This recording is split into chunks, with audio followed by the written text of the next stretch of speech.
Episode number 348. If we're all virtual, fine. If we're all together in a physical building, fine. When we're part of each, then it's really, really a struggle. And so using agile ways of working, like having all your work visible out on a tool that everyone can log in, everyone can see it, is a simple thing, but it can alleviate a lot of those communication problems. Welcome to the Be Real Show with Travis Too Tall and Huff, where we talk about life, dreams, social media, and business.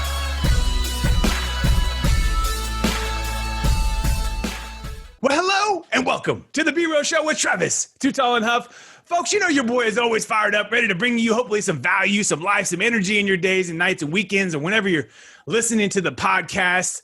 But we really appreciate you obviously listening, most importantly. But today, after this show, I think you're going to think about your marketing and how you can align and be more agile with your marketing, as it has changed so much over a period of time. I know just even my career of marketing, graduating in 2005, my diploma is right there, from the Fresno State Craig School of Business, which was Jenny Craig's husband, donated to the school that I went to. And marketing then in 2005 has dramatically changed as far as the things you can do, the capabilities, social media, email marketing, digital.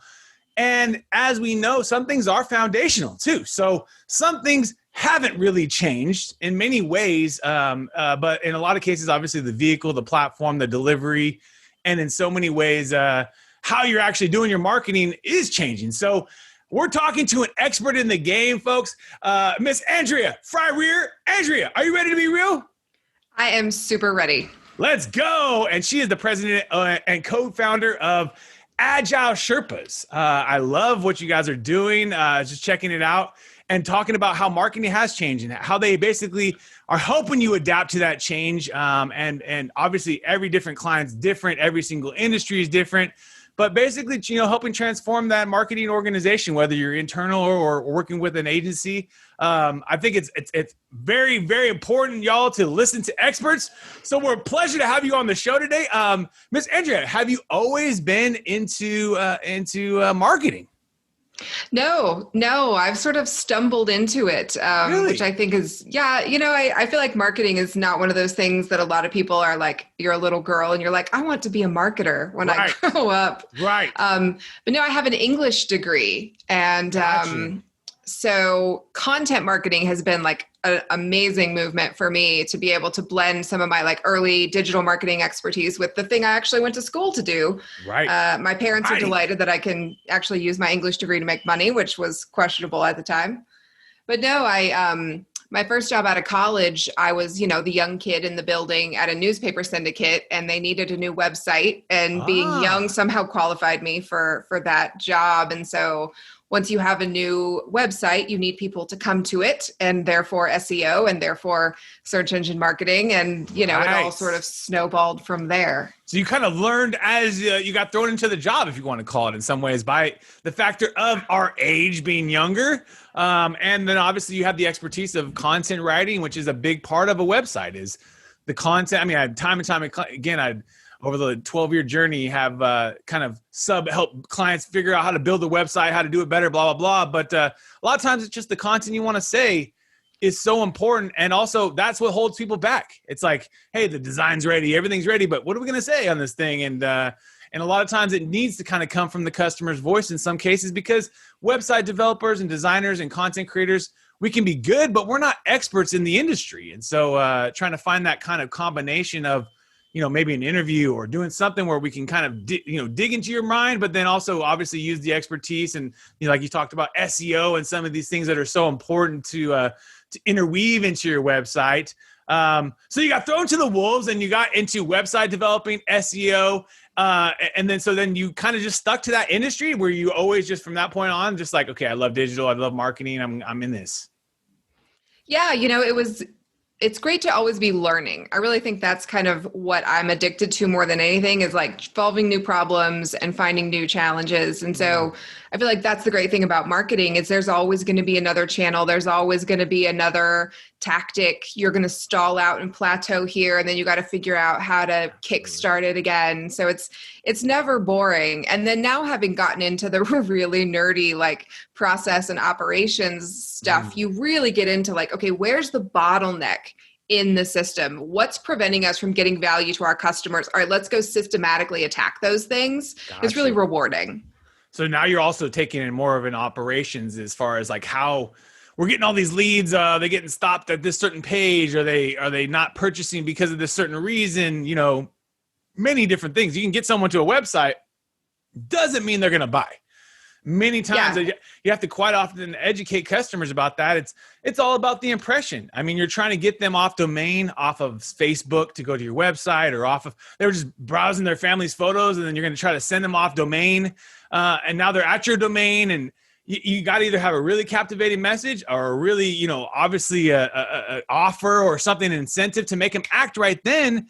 If not, let's just be real. It's traffic. It's important to send those impressions, but sometimes it's not going to act immediately. A lot of us browse websites and browse things, and we don't necessarily purchase in, but that traffic's still valuable because you're still, you know, putting some impressions in the head of that consumer. If they don't buy today, maybe they buy 10 years from now. Maybe they buy 1 year from now. Maybe they buy tomorrow. You know, you never know when they're going to buy.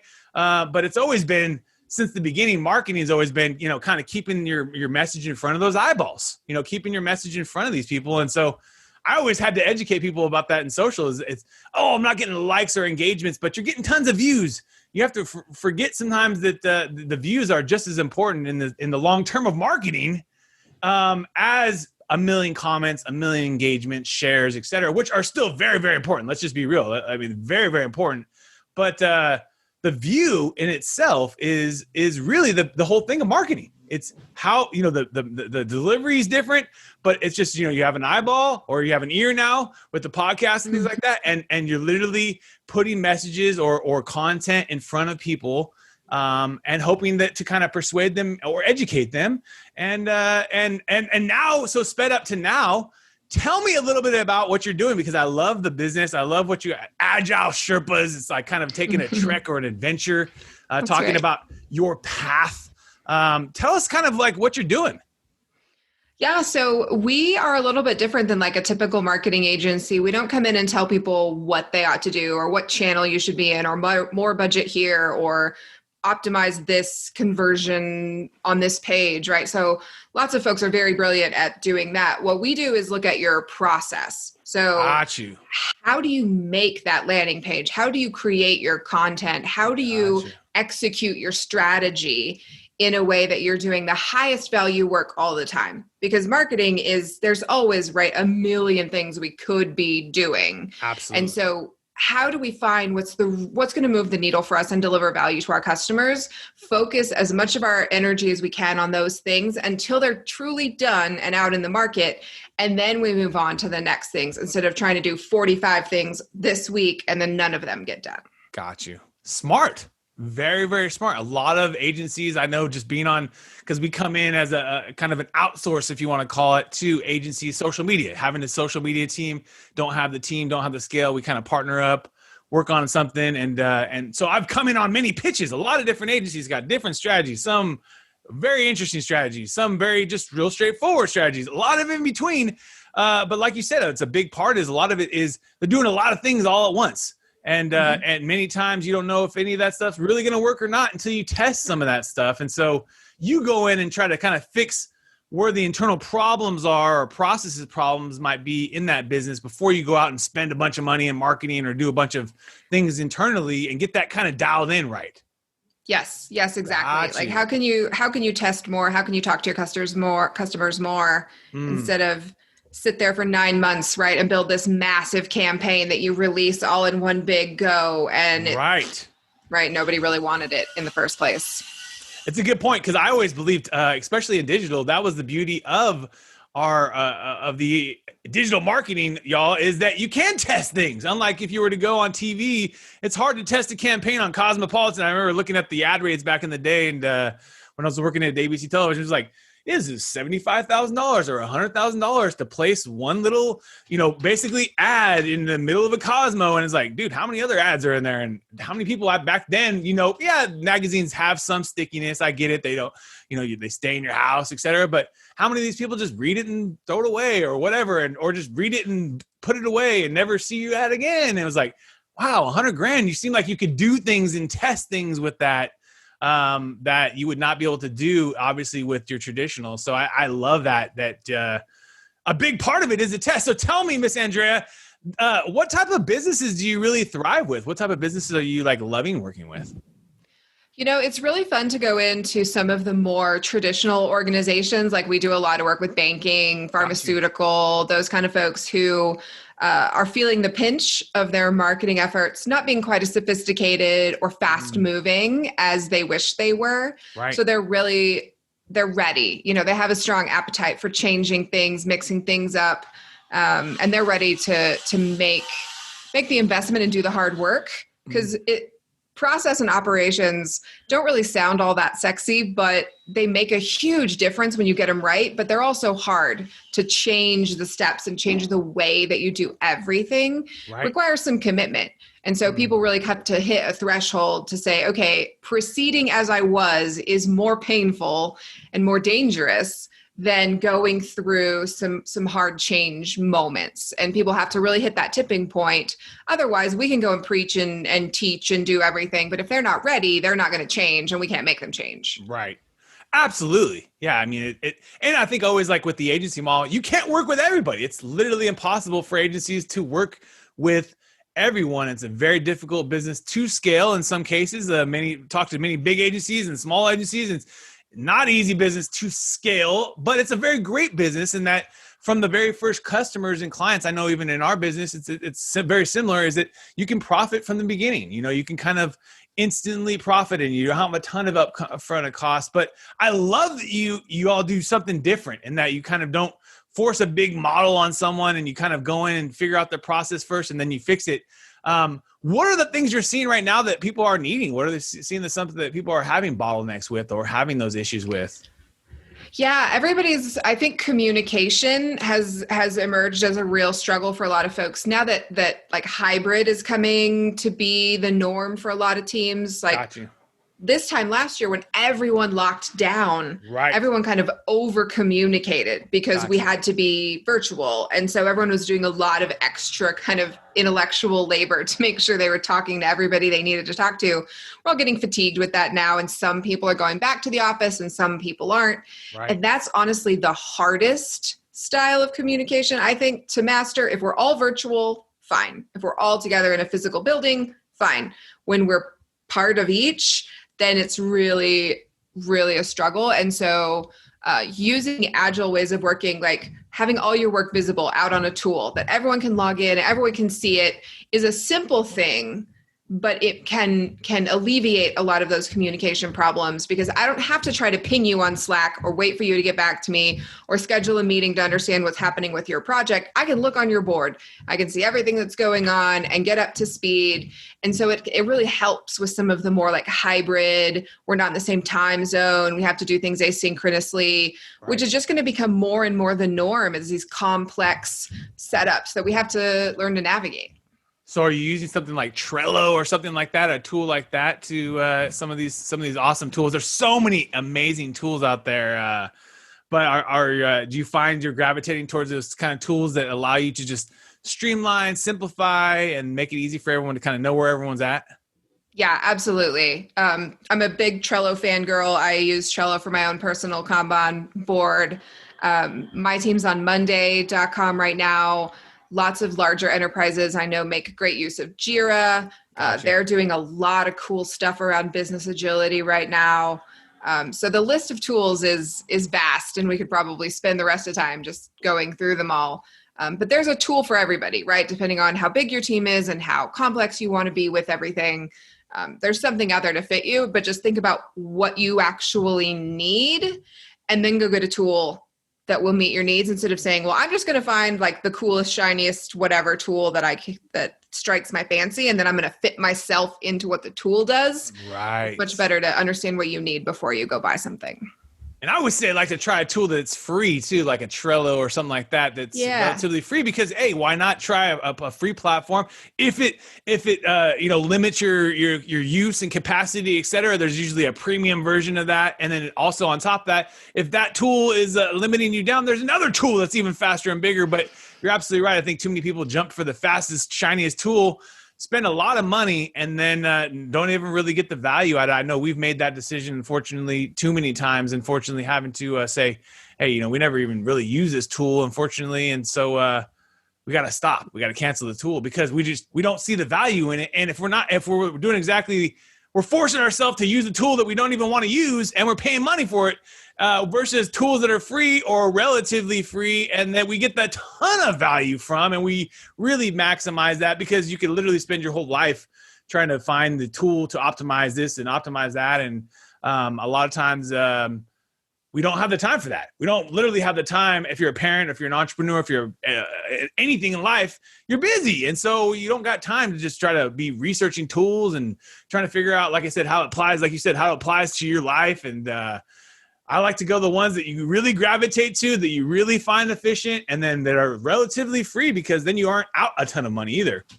Some of these tools, y'all, are hundreds of dollars a month. And that can be literally putting a business out of business. If you get too many extra tools you're not using, you can literally be blowing all your money. And so I love that. What types of, outside of banking and pharmaceutical, who are the types of individuals you really love gravitating and working with specifically? Like, is it an internal CMO? Like, who typically reaches out to you? We tend to go in and work with the operations heads quite a lot. So like a director of operations tends to be a primary point of contact for us because they do cut across different marketing functions, different marketing teams, and they're kind of trying to make everybody work better together. Right. So we work in that way quite a lot. And then we'll do individualized trainings, coachings for different teams for folks who are like transforming more deeply. We sometimes even do consulting where we'll say, your team structures are really going to hold you back, right? If we're talking about bottlenecks, these are going to eventually get in the way, and let's reconfigure the way that we put people together. Let's organize around the customer instead of our products or our functions, because customers don't really care about our functions. They want to know how we're going to serve them at their different stages of their journey. And so that's another. When we get to do that, obviously that requires a pretty high degree of executive buy-in when you're changing team structures and things. But those are really exciting because you get to see not just efficiencies in process, but you really get to see people's work lives transform. Like they're more empowered, they're excited to come to work, they feel like they have autonomy over what's being done, they're delivering value. And like you see people's eyes light up when you talk to them about their work. There's just nothing better than having a hand in that. Right. And keeping people happy is like the number one thing that employers are trying to do right now, because very hard to find talent in some categories right now, I know, for some of my customers. And then also in this business, there's a burnout that happens both, I know, in social as well as in marketing, where people want to kind of turn over and go to something new. So there's quite often a bit of turnover inside agencies. I know working with agencies, quite often working with new marketing directors kind of every year, every 2 years, because it's just kind of the nature of the beast. It was the same way when I was in the TV business, like working with the new media buyer at McDonald's, and then a few years later, another media buyer. It was just consistently, that was what the trend was. Or sometimes these people advance in their careers. You know, sometimes people advance and then they're working as a senior VP of this and that. And I'm working with there's someone that's underneath them. And so that's the exciting part too, is to see growth in some people. And then obviously in general, if you're working with interns and things like that, there's an end game where they kind of leave and then you're working with someone new. So I think it's the agency business is an awesome one, and it's going to be a very evolving business, I think, going forward as well. Because you said the hybrid is here, and how it works is going to be interesting. How it works for everyone. We've always been just kind of work at home, and found that works best for everyone. A couple more last questions for you. Are you ready to go through our top 10? Let's do it. Let's do it. Apple or Android? Android. Netflix or YouTube? Netflix. Instagram or Facebook? Instagram. The IG. Chicken or steak? Steak. Laptop or smartphone? Laptop. Nice. Spotify or Pandora? Spotify all the way. Spotify. Too much value there. Movies or video games? Oh, movies for sure. Movies. My style too. Reading books or listening to books? Oh, that one's hard.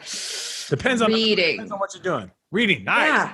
Yeah. I preferred. You can get that physical book, some alone time, and away from devices, away from work, and nothing like it. Nothing like it. I always find like on a plane ride, can read like a whole book. I'm like, holy shit! How did I read this whole thing? It's because no distractions, nothing else to do. Stocks or real estate? If you're thinking about diversifying up your portfolio or investments, real estate. Real estate. Okay. And oceans or lakes when you're thinking about a vacation because you deserve it. Lakes. What lake are you going to today if you could go on a lake day? Oh, up here is like Lake Granby is up in the mountains. Ooh, like nice. Trees, and it's really beautiful. Beautiful. Nothing like a lake. Nothing like a beautiful lake, especially out here. We're having the West Coast heat wave. It's been like 100 and something degrees for a long time now. We're like, oh my God, when's it going to get cooler? Maybe never. No. Maybe November. No, I'm joking. Well, we really appreciate your energy, your soul. And when you're waking up for your morning, Miss Andrea, and you're getting ready for your day, why do you love being you? Oh, there is never a boring moment in my life. There's always something exciting happening, and it's great. I like that. You're a female that pushes yourself to the limits, an entrepreneur that is embracing all aspects of all the things you're interested in. And marketing, the cool part about marketing is, like you said from the beginning, is it's always changing, always making you evolve as a human, if you want to call it, as a person, because you have to learn. I mean, you literally have to constantly learn, unlike many other, industries or things where you do the same thing and it doesn't really change too much. With marketing, it's like, boom, it's changing every day. Although some of the tactics do stay the same. I still believe telling your story and being honest and being real about who you are and where you're at in life, it always works. And you can't always be real about everything, but if you can, as a brand, be transparent with the story. I think it's very important. Very important. Most people, kind of see through all the bullshit in these days, especially 2021. After we've gone through last year, people are fed up with the BS, and so I think it's very important for brands to tell an authentic story going forward. And in general, I think it works. Do you think you'll ever retire from the game of entrepreneurship, marketing, helping in the agency business? I think I'm stuck being an entrepreneur. I'm totally unemployable at this point. It's entrepreneurship or nothing for me. I like that. You're not ever going back. I like that. When you create financial freedom and you realize that how much time you have, the ability, in so many ways, the blessings that provides, that it makes you even work a little harder. So those that are on the fence, think about what she just said. She's never going back. Never going back. Do you have a routine on how you start your day? Yes, I'm very routine in the morning. I make coffee, I journal, I read, I work out, and then the day starts. There you go. I like that. So all those are priorities in your life before you get your day going.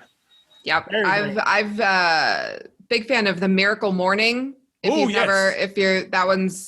modified kind of his more strict recommendations, but I've been on that regimen for probably 6 months, and it's been amazing. Good for you. That is awesome. So you, even in the pandemic, you made some changes and said, I'm stepping my game up. I like that. The Miracle Mornings. Yeah. There's nothing like taking control of your morning, making it yours, and making the most out of it, before you get chaos and news and whatever fires of the entrepreneurship stuff that we have in life.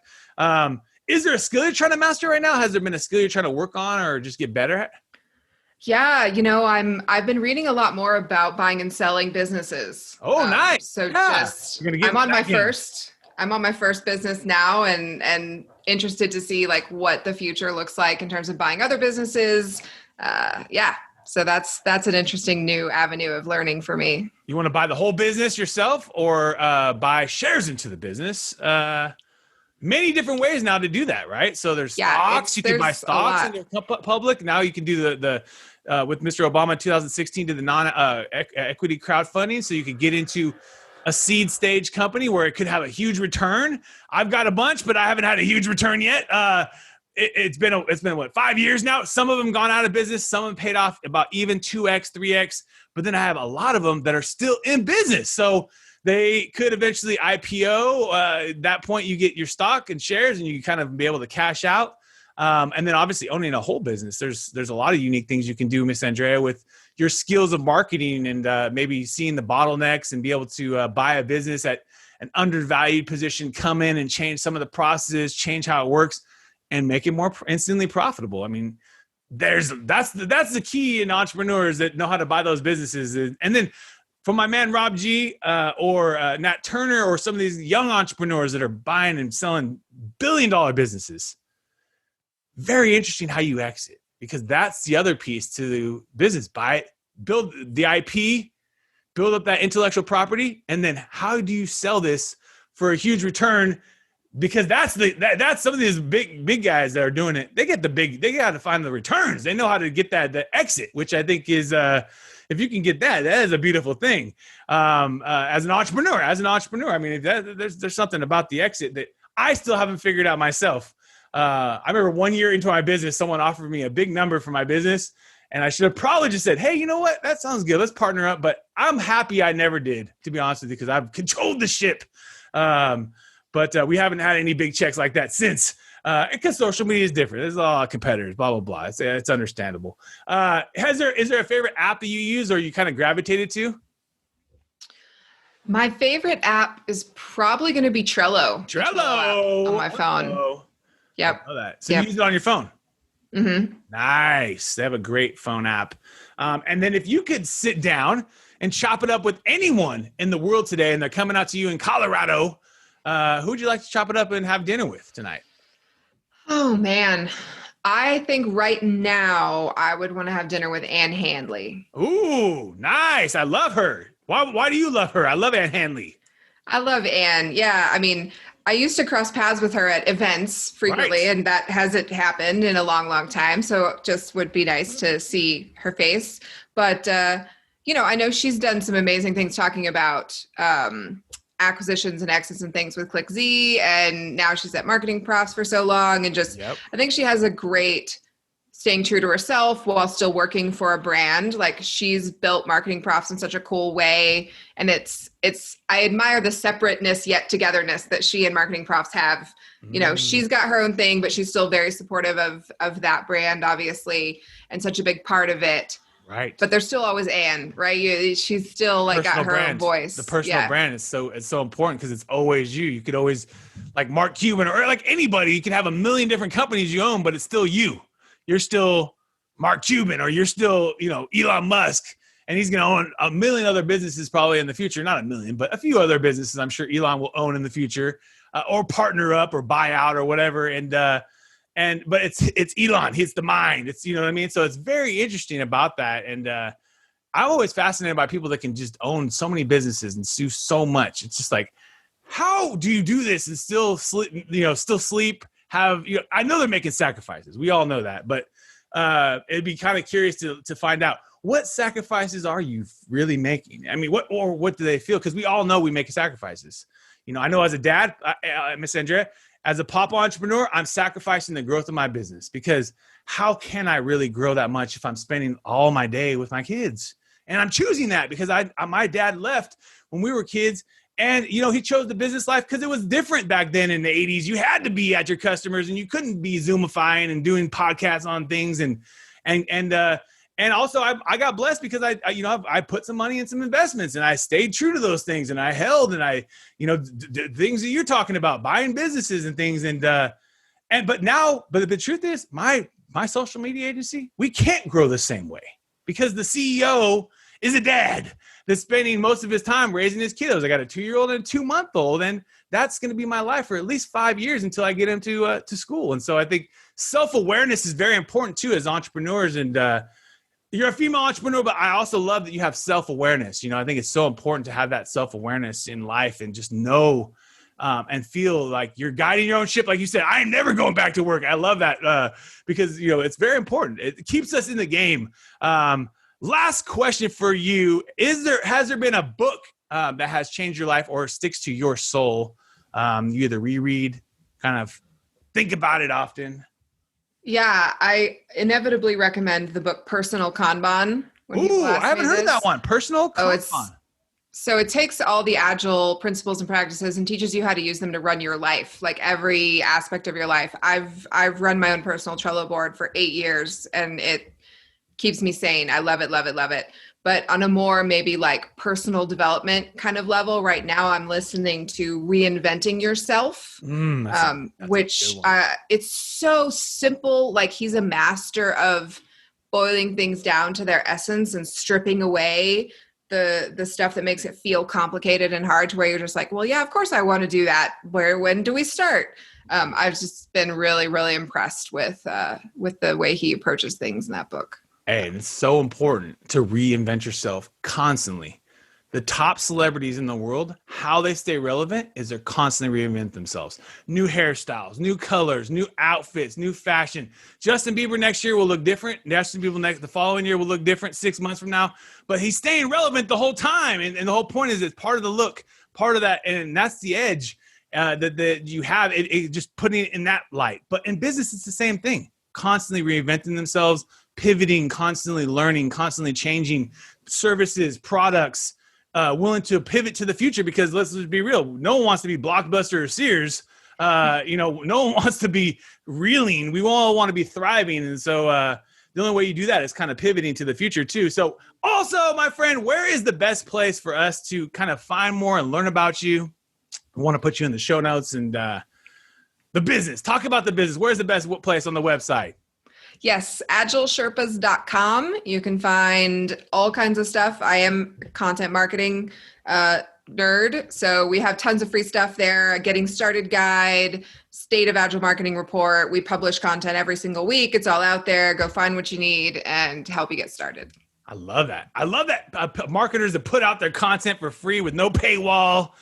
Just to get started, take advantage of the utility. That's an incredible way of providing value. And also, I think the best entrepreneurs do that. Miss Andrea, are you on social? Is there anywhere that we can follow you on social? Your favorite places to follow there? Yes. I'm on LinkedIn. I'm on Twitter. I'm on Instagram. Fryrear is a weird name, so it's not hard to find me. I'm at Andrea Fryrear most places because nobody else is looking for that handle. Hey, that's the OG handle right there. That's you, Miss Andrea Fryrear. And we really appreciate your time today. Like I always tell my entrepreneurs out there, the world is full of abundance. You've already created that. You've already created this agile mindset that you're helping businesses and marketing agencies, and tons of opportunities are going to continue to flow your way because you're blessing them and you're providing what your soul wants to do. That's an entrepreneur. That's someone that is also following your path and journey along with your business. And so I'm going to wish tons of more success on you going forward in the new future, your following years here as we got out of this crazy 2020. But folks, please go follow them and Miss Andrea online. We'll put that all in the show notes. So click that in the show notes. But we really appreciate you. Folks, you've been hanging out with Travis Too Tall and Huff and Miss Andrea Fryrear. We want to thank you again for your time today, and let's keep being real. What another epic episode.